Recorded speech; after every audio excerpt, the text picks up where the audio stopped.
This is Live for Love TV. Live for Love TV. Yes, I am. One step more. One step more. One step more. Until you reach your goals. One step more. Save them soul. One step more. One step more. How good it is to reach the Live for Love TV. This is Live for Love TV. Live for Love TV.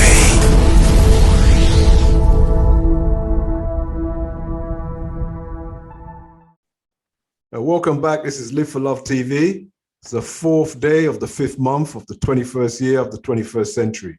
We're back here behind the China wall with my good friend, entrepreneur, journalist from Ghana to China, Mr. Adishaba. Welcome back again to Live for Love TV, sir. Thank you, Mr. Chase. Thank you for having me today. Welcome, welcome, welcome.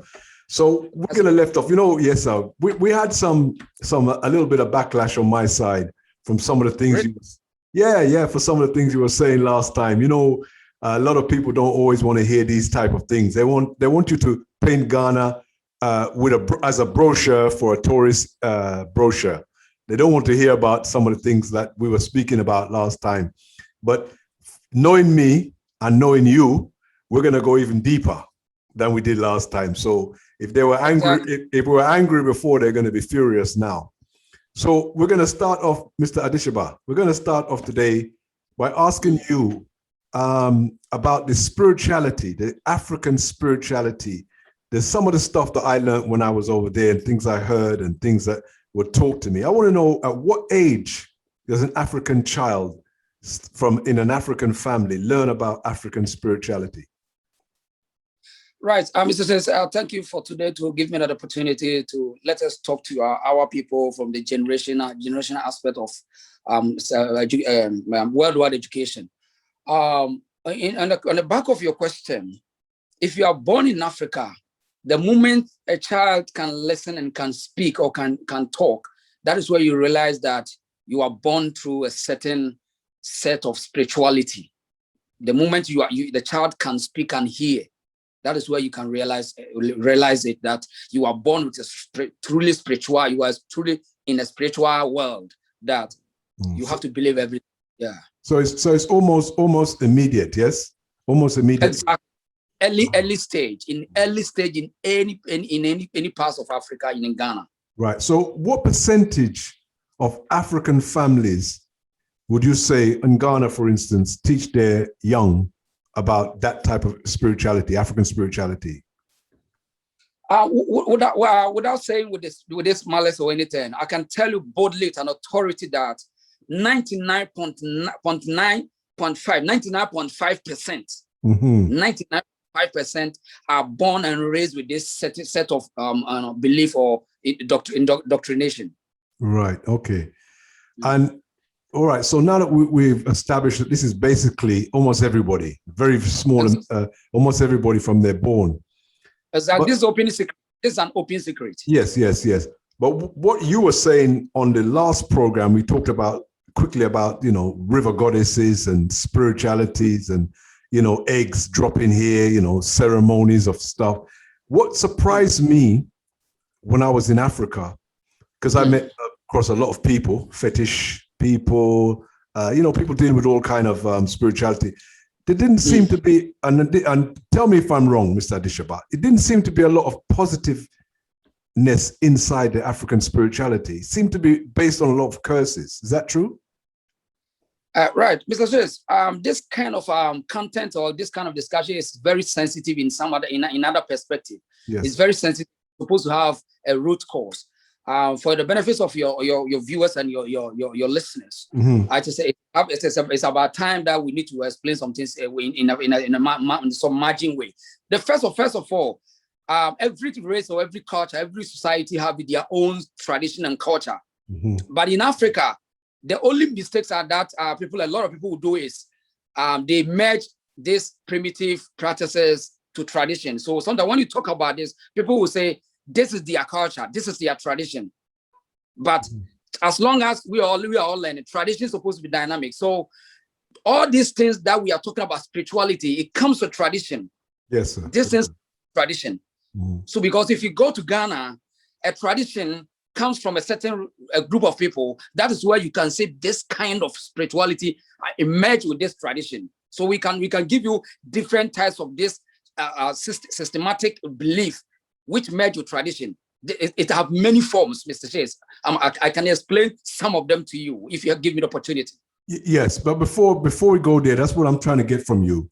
I'm speaking as an outsider, as a person coming inside to Ghana, that I know many people in Ghana, different levels of the social status strata, yeah?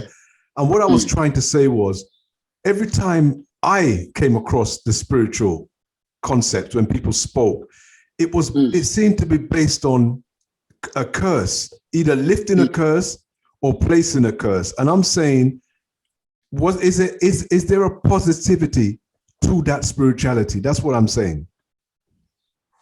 For right now, I'm here. Right now, I am talking for myself. It has nothing to do with life.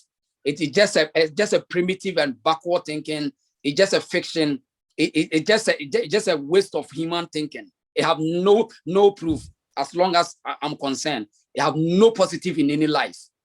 Yeah, but okay. That's your view. But I want you to go deeper for the viewers. I hear you. You're giving me your view on the overall understanding. But I'm trying to get you to speak. Let me give you an example of what I'm saying. That we have Antoine. Right? The river. Antoine is a river. Antoine is a river. Antoine is a river for those who don't know, in the Ashanti region, right? Yeah. And if somebody does something to me or wrongs me or takes something from me, I'm able to go there and speak to someone, and someone who has the power is able to either let me know who did what they did to me or do something to that person. Is that correct? Exactly. It's correct down there in the downtown. It's in downtown. I call it downtown. It's correct in downtown. Okay, but people uptown believe it as well. People uptown believe it. They believe it. That's why you call it a belief system that attach to the tradition. It's a belief system where you have no proof. You have no comment. It's just belief. Just take it like that someone can curse you. But you're saying, but a reason why I'm trying to get the people to understand it. When you're saying it's a belief, almost everything in life is a belief. Almost everything, whether religion is a belief, whether you believe it or not, it's the same, but it's a belief. But we're trying to identify, for those who don't know what you know, trying to identify how African spirituality looks, because there was some. Let me give you so I can get the listeners to understand where I'm coming from. I stood on the streets of Adum, which is the capital of Kumasi, and I was told by certain people that there is an arrow, a spiritual arrow, that can be fired from the Adum and can travel across and hit you right where you are standing now. And when I questioned those people, there was not one single person in that environment that told me that this was ridiculous. Nobody said it. When I said this can't be. They said, no, this is true. This can be done. There are people who can do this. So what say you? Right, Mr. Chess. This is a simple mathematics. Let me help your viewers and your viewers who are ready to listen to you right now. This is a simple thing. They, based on their perspective, based on my tradition perspective, where I'm from, perspective is like spirits can do everything possible. Let's take it that way. Now, in the best of their knowledge, they have explained spirit to us that it's an invisible thing. It's an invisible thing. Yes. So invisible thing, based on their thinking, can live in anywhere. So let me ask you here: can someone sit in London and the spirit cannot come there to kill that person in London? If the spirit cannot come to London and kill that person in London, then the spirit can only presume or can only possess the person in Africa. It's just a myth. It's just a mythology myth. It's just a belief, and it doesn't have any idea. It doesn't have any reality. People can say they can curse you in Ghana and you die, but if you go to London, the spirit cannot come there. This is just it doesn't. I know that, but I'm saying to you that when they were in a dome, when they were there in Africa, they were telling me that there are people who can fire an arrow from Ghana and hit you in London. It's a joke. It's a total joke, and it's a belief and the weak. You see, the system of this kind of all these things comes with the weak of the mind. When the minds become weak, when your mind is weak, you believe anything. It's like the same as religious groups. When the mind is weak, you believe everything, and when man starts to believe without thinking, without trying to look for it, that's why you can listen, heard what you heard in Ghana, and it is not real. It's not real. Nobody in London, in America, Canada, Australia can tell me someone can curse the person with Atlantic Ocean and the person will die. The person, they will just laugh at you. They will just laugh at you as you are service. Why? Sorry to cut you. So why is it that, because you see, we have a lot of beliefs in the UK, in America, in Jamaica, all over the Caribbean. We have a lot of these beliefs, but people challenge them. People challenge them. Right. Other people agree something. But what I'm telling you is, whenever I'm there and I'm challenging this belief, I can't find anybody that will actually say, yeah, I think this man is saying something great. They all tell me it's because the first thing they'll say is, I don't have spiritual eyes. That's why I can't see. And they'll also tell me that I don't know. I haven't seen these things. They have seen them. So they are telling me. They're not asking me. They're telling me they know it's correct. So I'm saying that, are you telling me that the people on the ground, nobody can challenge it there? No, that's why I started giving the antecedent of all these issues. We were born and raised with it. As long as childhood is concerned, we were born and raised with it. That you are born not to question, not to challenge. You are born to believe and listen. Be obedient. Is the same as religious sects like the Christianity or whatever. It's the same thing. Like you can't challenge your father or your mother. You can't challenge the chief. And this comes with the merge of culture or tradition. So in this case, you can't challenge it. So if they put it on you, they raise with you and they put in your heart, in your mind. So everything you are doing, you still have in the back of your mind that there's a spirit in the darkness. There's a spirit in the river. There's a spirit in the sea, in the trees, or whatever that they are in the supernatural world, where there are certain class of people, they only have the power to see them, which are they call them the priest. We call it or comfort the priest, who have the power to listen and hear the voices of all these things. So you can't challenge it. A moment you challenge it, you become disobedient. And even the gods can strike on you, whether in Nigeria, Ghana, Togo, Burkina Faso, whatever. The moment you challenge it, the gods can strike you. That is the belief, and it's a myth. Okay. It has no reality, Mr. Chase. I hear you. So, okay, so let's move on then, because in the West, up in the 17th, 16th, 15th, 14th century, they had very similar beliefs. You know, they believed similar things with spirits. You know, certain things would come. I mean, there was even a point when medical science started, and they even used to think that people who had epileptic fits, we call epileptic fits, that they had a spirit in them, and they even used to try and bore holes in their head to let the spirit out. So, but with the coming of science and mixed together with obviously with some of the religion, but mostly with science, yeah, it made a difference that people stopped believing to that degree. I mean, still some belief there, but to that degree. So we're talking 2021 in Ghana, in Africa, yeah? 2021. Ghana is a very religious country. If you go to the north, powerful Islamic movements. If you're in the southern areas, very high Christian. So has that made any difference to this belief system? What I can say on this issue is those religious infiltrations are even they came to even worsen this canker. This Western religion, whether Christianity, Hindu, Buddha, or whatever, they all come with the same philosophy. So they are even worsening it because it's a tactic of controlling the people. The chiefs use all this belief system to control us, where we were born there.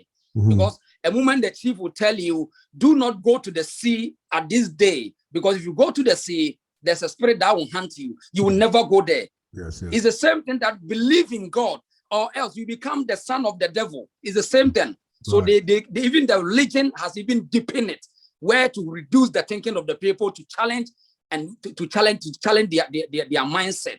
the religion has been deep in it, Mr. Shays. Yeah. So okay, that makes sense. So okay, all right. So religion hasn't helped the situation you have there. But what about science? What about science? Science helped in the West to some degree. Science asks people to challenge. They challenge people to produce their proof as to what they're saying.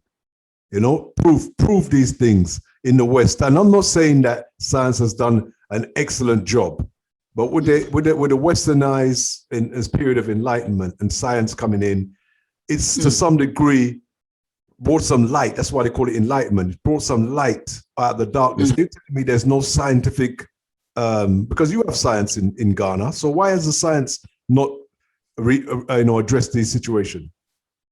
Well, Mr. Chess, all these issues, you know, everything comes to the root. The fact of the matter is the religion in the West, the science in the West is far, far different ahead of the religion and science in Africa. When you go to Africa, even someone presumed to be a genius, they see that person as a witch.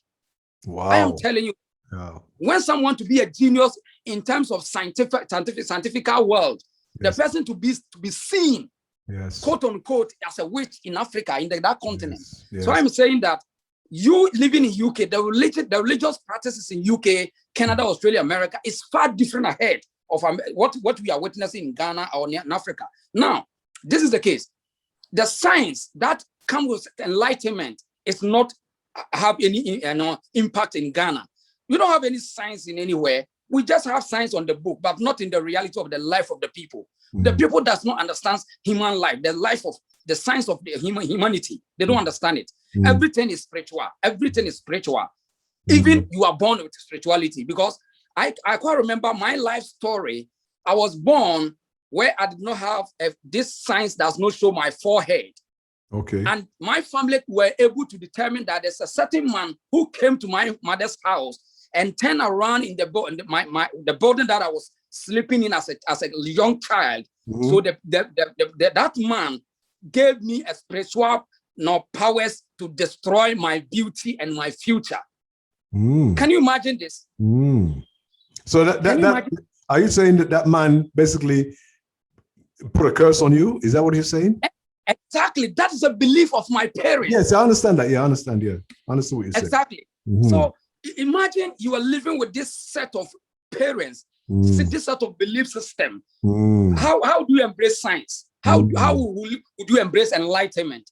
That is why you still find us. But let me make this issue.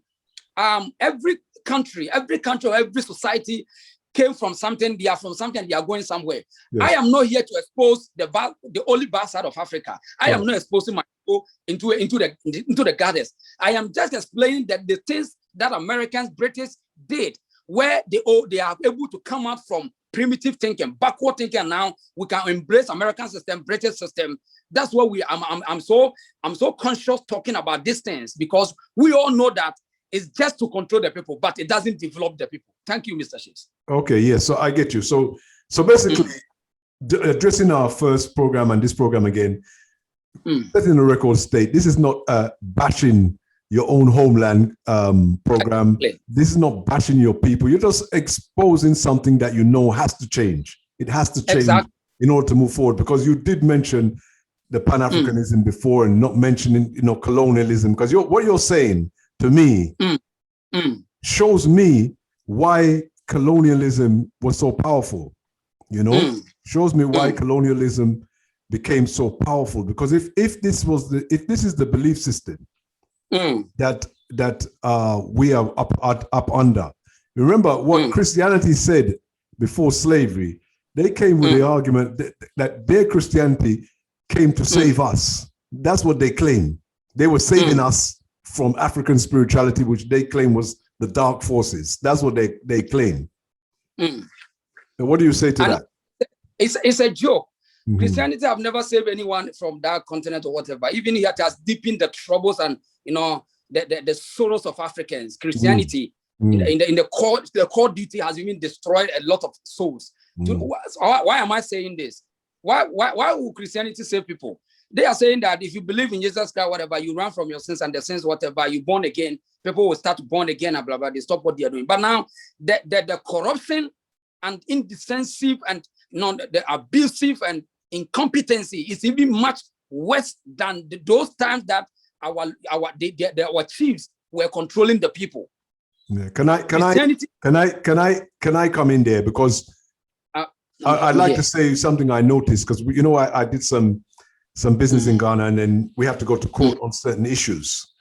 I watch Ghanaians put their hand on the Bible and swear to tell the truth, the whole truth, nothing but the truth, and tell a lot of lies there. And I can remember thinking, if the traditional belief system was in this court, these people would never dare tell lies like this. They would never challenge their gods and their belief systems of spirits. If that was in the court, we would have been able to get a resolution to the case. So I'm just saying that you are right, that Christianity has come to mask the corruption that is there, worse than what was there before. Because now with Christianity, people say, oh, well, because they believe in something and they can be forgiven for anything they do, they just continue to do the same negative things all day long. But when somebody could take them to the river goddess or whatever, if, I've been in a house, where somebody took some money, right? And this is nothing to you. And the person who owned the house, they didn't know who took the money. So they made it known to the people in the house that they're going down to the river tomorrow, to find out the name of the person who took the money. And before morning had come, the money had reappeared. That's it. That's the fear. The fear. Yeah. And that would never have happened with a Bible. If you had put the Bible if you had put the Bible on the table there and said to them, put your hand on here, the money would be still in the person's pocket. Now, Mr. Chase, let me add this. The whole world, everyone is talking about African politicians are corrupt, Africa is poor, Africa is that, they are greedy, they are destroying their own country. Now, this is the case. When the Christians, the so-called religious set of rules went there, and with this, I raise my hands, I swear by the God that blah, blah, blah. If truly these things have contain some power, why would Africa still the way it is, that everyone is insulting Africans? Why? It shows you there's nothing in the religious book or whatever. Secondly, the chiefs use that primitive belief to control the people, like we'll curse you, the tender will strike you, the gods will chase you, blah, blah, blah, all this back and forth. Yet the people still live in their life in the shadows. They call it the pretendant. They can play you wicked. They can do wrong thing to you and pretend that they are good people. Because when they show up, they will be called to come and testify through the gods. Now they will never do that kind of bad thing and in the public domain. They will do in the secrecy. So that is why in Ghana, in Africa, you can meet a lot of people that you can't determine with them. And when you test them with money and any other things, you come to see their real character, because they always hide their evilness. Let me put it that way. They hide and they play you wicked. Once upon a time, there was American, UK, British ambassador to Ghana said, the corruption in Nigeria is even good than what is in Ghana, because they asked him, why are you saying that? He said, in Ghana, when you go and meet them, they will put the Bible on the table and their hands under the table to collect the bribe under the table. And the Bible is on the top of the table. Yes. So in our culture, this is how we practice it. We even do it and hide it. They say everyone we know the guy is bad, but it's our family member. It's ours. Don't talk about it. Don't talk about badness.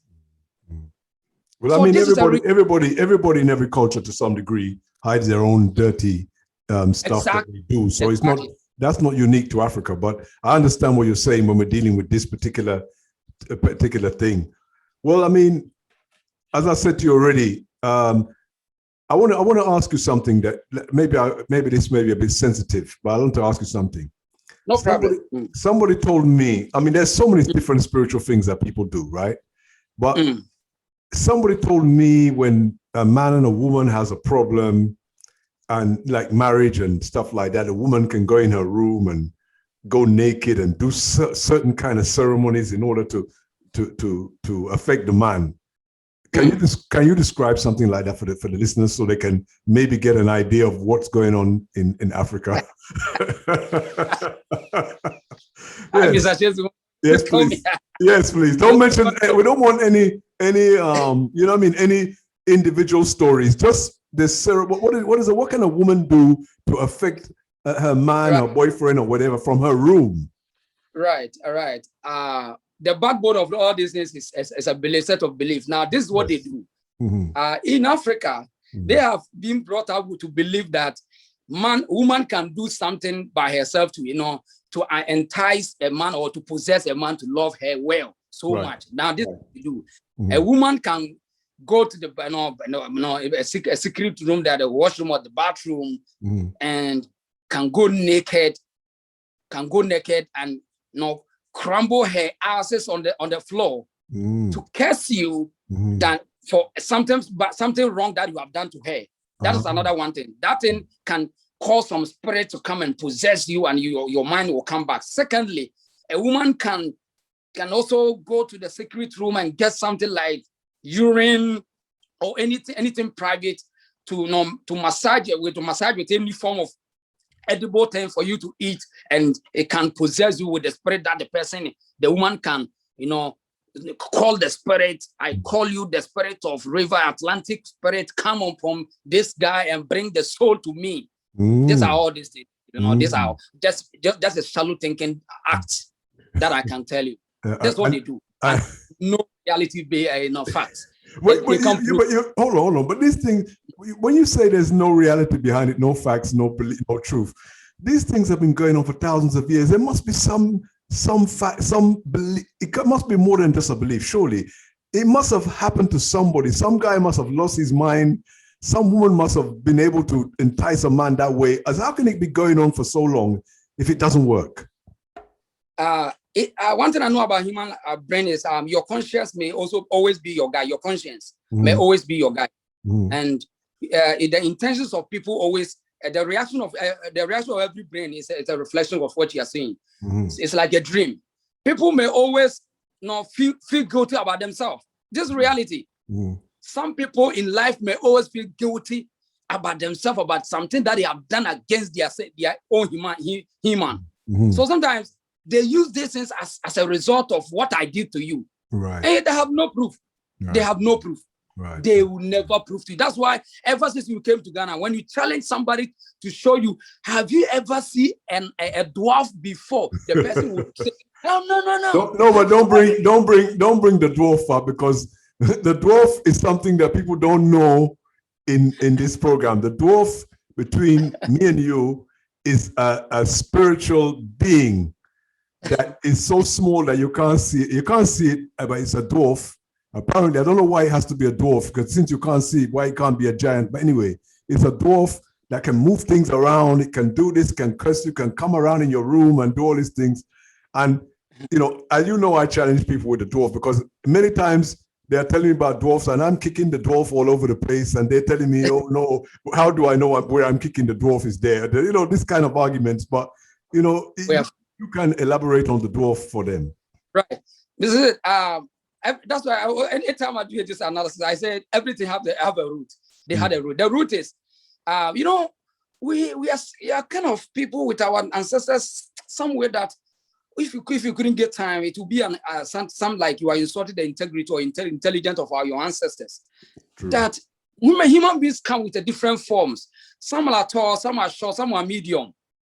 I hope you understand me. Yeah. So back in the history, our great grandfathers may walk into the miles of a road to the bushes, and they will meet some people that they are too short. These are people that they are human beings. And because of fear, they will run to the house and come and tell people that they have seen Amwatia. No longer you call it Amwatia.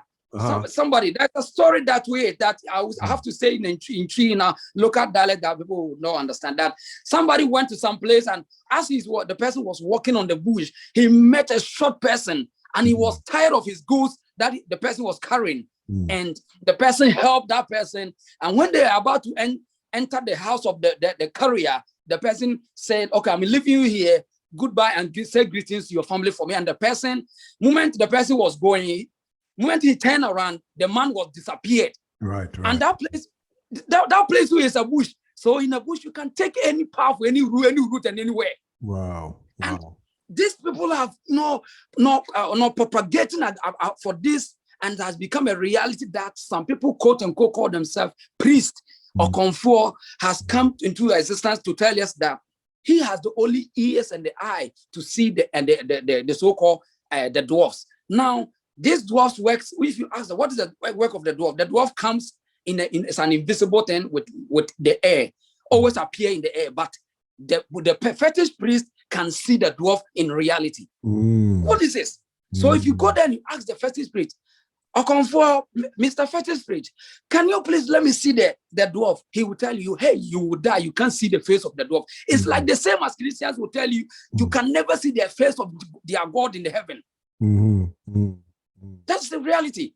I see. So this thing has been going on and on to control the people. It's like, that's why I'm saying that in every society, they have a control tactics. Even in UK, the history of British, the history of Europeans, talking of the Roman Empire, talking of the Persian Empire, all this, they have all set of rules to control the people.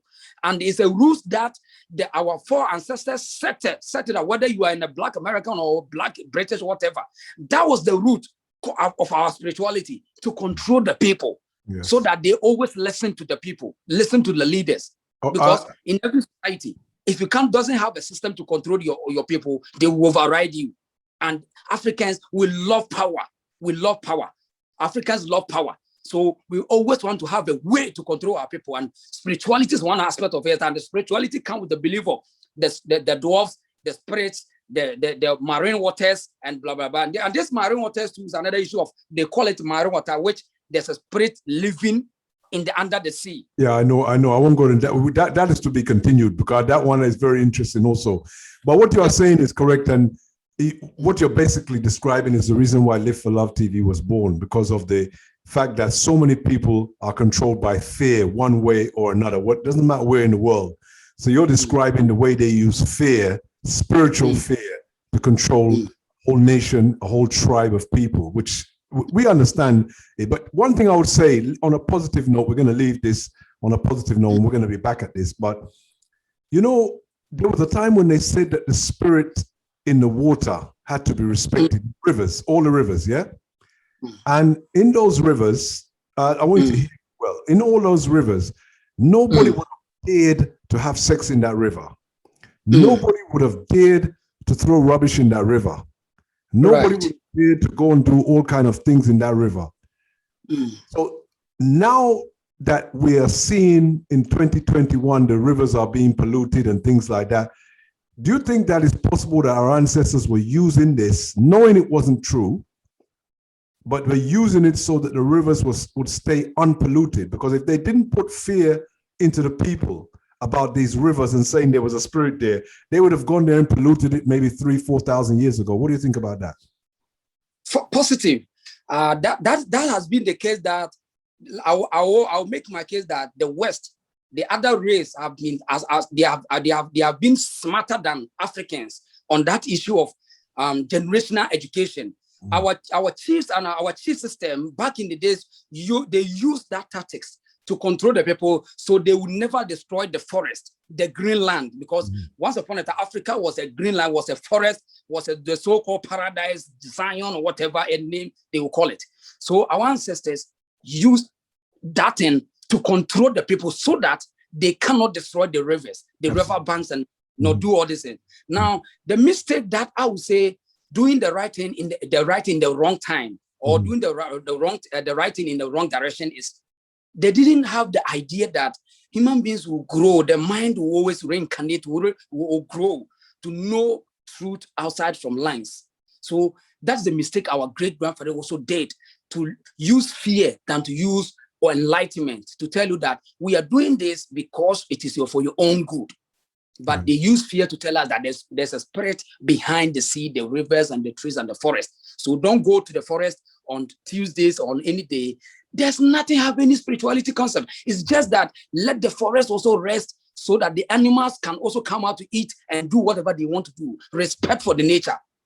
Yes, don't go to the sea so that the fisheries also can do meat, germinate, and do all these things to also have the way of living. But they added with fear, where the people have come out, they have now realized that all these things are not working. So let us do it. And they have now destroyed every seas, every rivers in Africa, in Ghana. Well, I'd say well said, Adishaba. That's a good point and a good place to leave it on. And we're going to be back at this because there's so much to talk about. This thing is we are only scratching the surface now, but there's something I'd like to ask you that you to put in your mind so that when we speak again, I'd like to get a history from you about Asantewaa. Yeah, because famous in the West, famous in Jamaica, famous in African, Pan-African history. One of the famous Ghanaians that people talk about a lot. And when you go to the Ashanti region, she's held up as high as you can. So I'd like to, I know you know much about the Asantewaa, and I'd like to ask you some questions about, but you can just leave us with a quick couple of minutes on the Asantewaa. We'll take it up the next time. Right.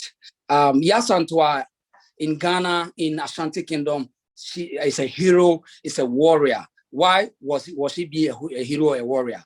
Once upon a time, Ashanti's culture, where I am from, was a powerful empire. It was a powerful empire in sub-Saharan Africa, whether they migrate from the north to the south or whatever.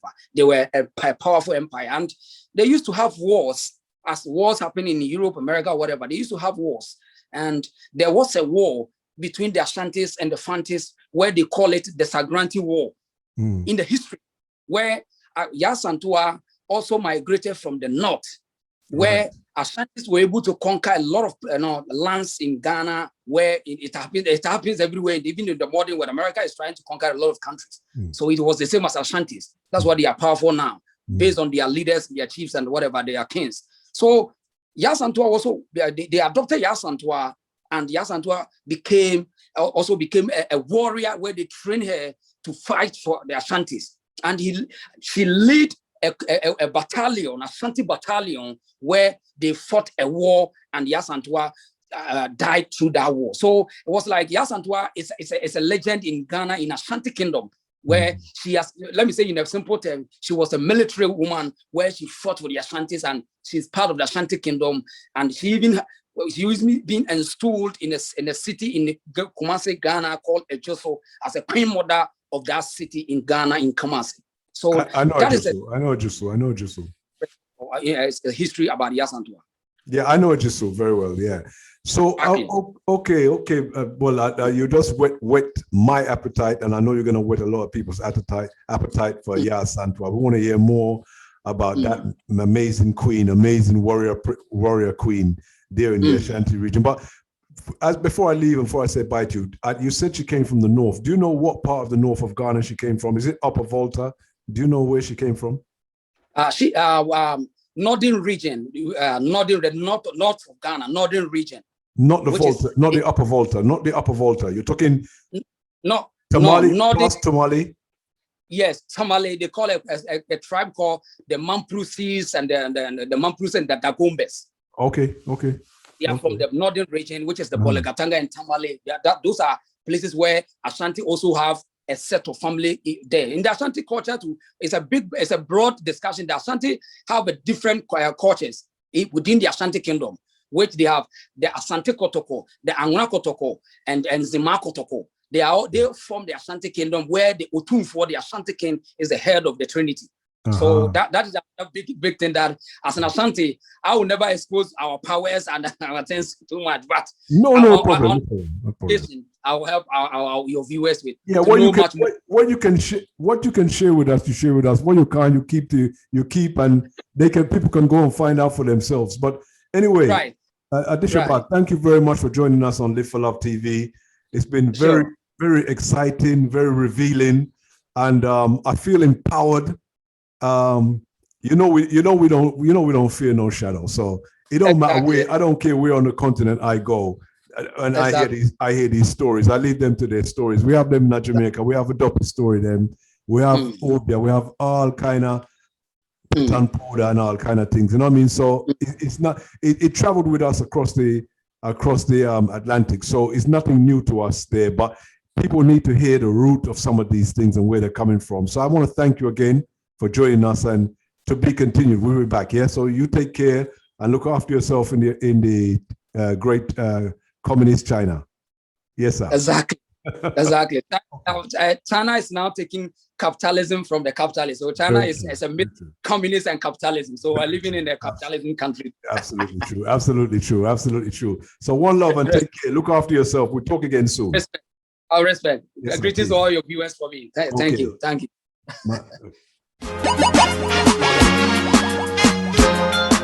People, one step